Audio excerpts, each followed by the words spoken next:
Hello, hello, hello! It's me again, your Kalabli Life. Ito po yung pinangako ko na healthy foods naman para sa matataas ang mga cholesterol sa katawan. Pagsasama-samahin lang po natin, ito po yung ricado niya. Bawang, luya, at siling panigang. Sibuyas. Pagsasama-samahin lang po natin yan lahat yan. Saka po natin ilalagay ang ating kung ano man pong isda, galunggong, yan. Kasi usually yung mga ginagamit lang talaga. Mas masarap po siyang pampaksiw. Ako po gusto ko talaga yung lalaki kasi walang lalaking galunggong. So, yan po. Lalagyan po na natin ng asin. Ito po kahit good for 1 week at di mo ilagay sa rep, ay hindi po siya masisira. Basta lutong-luto siya sa suka. At lalagyan na rin po natin ng paminta.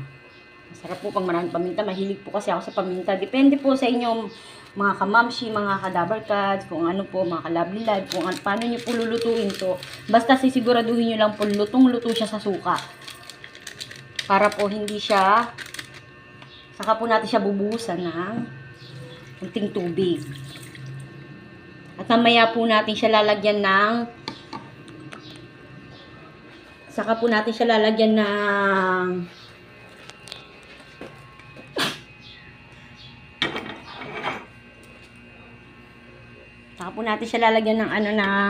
suka mamaya pag medyo kumulo na po siya, patutuyuin na po natin siya sa suka.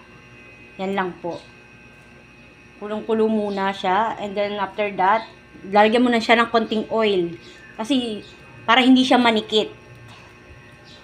Kasi yung iba bawal talaga, bawal 'di ba sa mga mataas ang cholesterol, bawal po talaga ang may mantika. Pero po dito dahil kahit hindi naman po lagyan ng mantika, pwede rin po. Kasi may suka naman po siya, niluto natin siya sa suka. Ito po yung healthy tips natin for today. Thank you po for watching. Mga guys, ayan na, kumukulo na siya. Pwede na natin siya lagyan ng suka para maluto siya mabuti.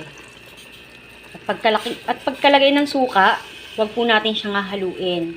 Hayaan lang po natin siyang maluto yung suka para hindi po siya ganun kaasim.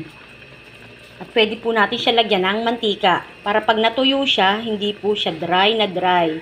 Konti lang naman po. Yan. Hanggang patutuyuin na lang po natin yan. Pwede po yan pang ulam ng good for 1 week kahit hindi ilagay sa ref. Tapos healthy food pa sa mga matataas ang ano dyan. Ayan. Umukulo na po siya.